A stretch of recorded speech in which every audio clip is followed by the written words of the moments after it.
La parole est à Madame Marion Maréchal Le Pen.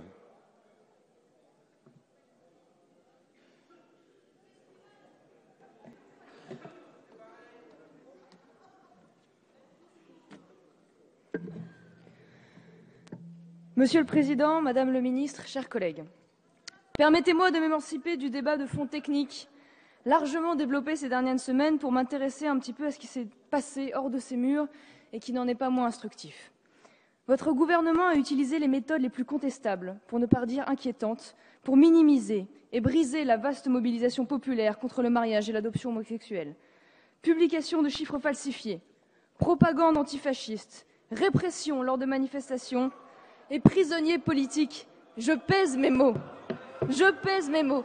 Il y a encore quelques jours, 67 personnes, essentiellement des jeunes, ont été retenues 17 heures en garde à vue pour avoir manifesté silencieusement et pacifiquement sur la place du Palais Bourbon, quand des groupes de clandestins toutes les semaines manifestent régulièrement sans jamais être inquiétés, quand les Femen ne souffrent que de simples contrôles d'identité, malgré l'agressivité verbale et visuelle dont elles font preuve, quand les casseurs syndicalistes de gauche se voient offrir l'amnistie.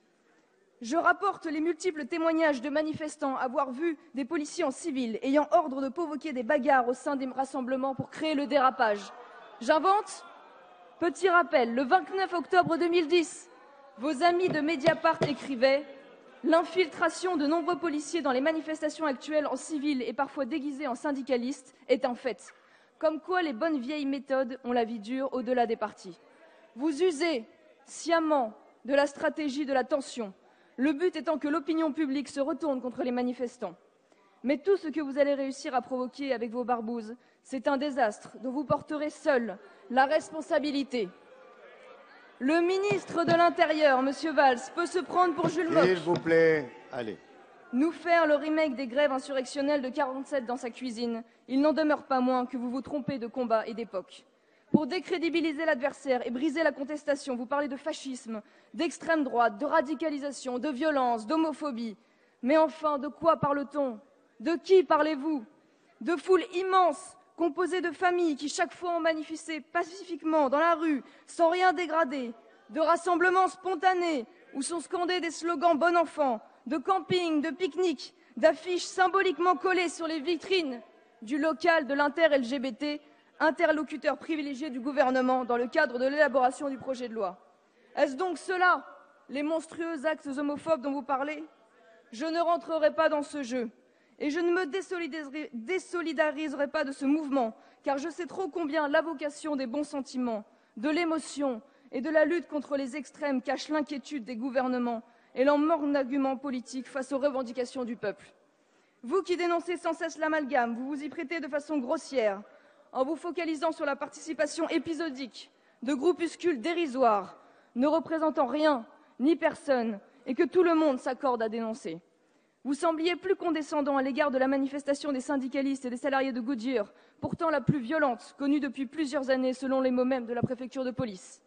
En revanche, les ordres donnés aux forces de police ne sont pas des plus tendres, et les exemples de gazage, matraquage et autres réactions musclées se multiplient à l'égard d'une foule essentiellement pacifique. Votre paranoïa atteint des sommets, et quand bien même certains feraient bêtement, je dois l'admettre, de l'esbrouf verbal, je ne crois ni au sang, ni à la guerre civile, pour la bonne raison que ces collectifs sont composés du peuple de France, de celui qui se lève tôt, qui travaille, qui paye ses impôts et qui respecte la loi, de cette jeunesse dont parlait M. Le Fur, qui laisse sa place aux personnes âgées dans le métro, et dans laquelle je me reconnais. Celui et ce peuple que vous ne manquez pas d'oppresser sans cesse, par toujours plus d'impôts, de mépris et d'insécurité. Ils ne disposent pas de la complaisance dont vous faites preuve à l'égard de l'indélinquance des racailles, plus ou moins explicitement considérée comme une nouvelle forme de résistance sociale. Eux, les victimes post-coloniales, eux, la nouvelle classe prolétaire. C'est donc vous qu'il faut appeler à la raison et au calme. C'est vous qui bafouez la République dans ses fondements, pour reprendre les mots de Madame Joanneau à l'égard des manifestants. Mais voilà, Monsieur Pierre Berger, Monsieur Jean-Jacques Augier ou tant d'autres militants pro-mariage gay ont les moyens de convaincre, des moyens financiers, des moyens amicaux, proche du président de la République et des éminences du PS, et des moyens médiatiques conséquents, comme le journal Le Monde, par exemple. C'est peut-être pour cela qu'on lui pardonne un certain tweet dans lequel il disait que ce n'est pas lui qui pleurerait si une bombe était placée au sein de la manif pour tous. Mais cela, évidemment, ça ne vous a pas choqué. À une crise morale, économique, politique, vous ajoutez une crise majeure de la démocratie, en refusant de laisser le dernier mot au peuple par référendum, en méprisant les opposants pourtant majoritaires à l'adoption, en ignorant la grogne des Français. François Hollande se rend indigne une fois de plus de sa fonction et participe à la création d'une contestation massive, durable, sans visage, contre laquelle il ne pourra pas lutter quand bien même il l'annoncerait dans ses discours. Vos erreurs sont notre avenir. Et quel avenir que celui où les repères biologiques, familiaux, seront sapés, où bientôt la PMA et la GPA réifieront définitivement l'homme pour n'en faire qu'une simple marchandise, soumis à la libre circulation et à la concurrence pour optimiser les prix. Vous l'avez déjà fait pour les travailleurs. Vous irez jusqu'à la chair des hommes. Je n'en doute pas une seconde quand je vois le peu de considération que certains dans vos rangs ont de la femme et de sa maternité. Une fois de plus, vous faites de la politique à grands coups de slogans, nous assommant d'arguments insensés, le sens de l'histoire, comme si l'histoire avait un sens. L'égalité à tout prix, même au prix de l'absurde. Allez, s'il vous plaît. Allez. Une direction, si vous préférez. Ou le principe de réalité. Vous nous avez donné une fois de plus un exemple flagrant, Madame Taubira, avec votre circulaire, parce que quelques centaines de couples ont sciemment violé la loi française en louant des utérus aux États-Unis. Il faut faire plier la loi générale et impersonnelle pour octroyer la nationalité française aux enfants issus de ces PMA. Il est dangereux, de la part des hommes politiques, de légiférer sur l'émotion, les cas particuliers ou personnels. Vous poussez le vice jusqu'à bafouer la loi de la République et la souveraineté nationale qui s'y attache, en prévoyant la rétroactivité de la loi pour les mariages illégalement célébrés par d'indignes élus de la République. Et comme si cela relevait du jeu électoral, je regrette que le parti qui vous sert d'opposition se rende complice de ce bouleversement, en permettant son adoption au Sénat par l'abstention et le vote complice de plusieurs sénateurs UMP. Après vous être précipité en tête de cortège, après des discours enflammés à la tribune, une obstruction législative historique. Je regrette que le président de l'UMP, M. Copé, se soit bien gardé de demander un vote par scrutin électronique. Rassurez-vous, il y en aura pour tout le monde.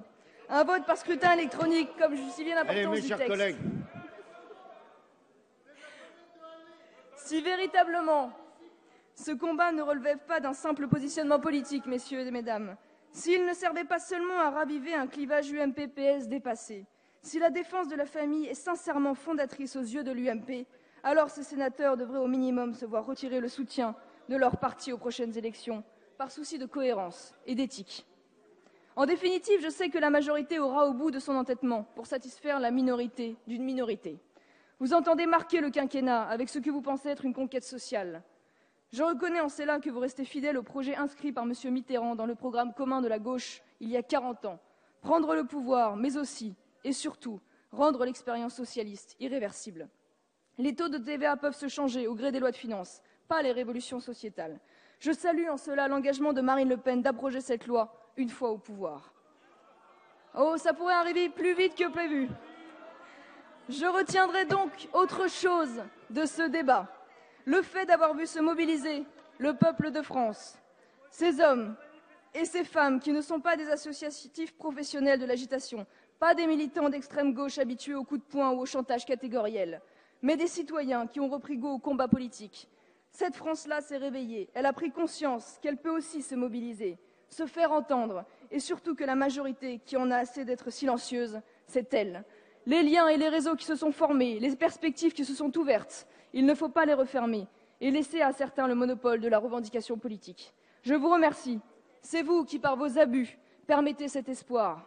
Merci d'avoir réveillé la conscience des Français et celle de ma génération. J'appelle donc cette France qui se lève à poursuivre le combat sur des sujets aussi lourds que la dette et la folie des dépenses publiques, sur la morale publique et la corruption, sur la perte de notre souveraineté au profit de l'Europe de Bruxelles, sur le contrôle par le peuple et le référendum des grands choix de la nation, sur les politiques d'immigration, sur la fiscalité et sur toutes les autres grandes questions. C'est un mouvement de fond que celui que la majorité qui se lève, elle qui perdra peut-être une bataille mardi prochain, mais qui gagnera demain la victoire de la démocratie.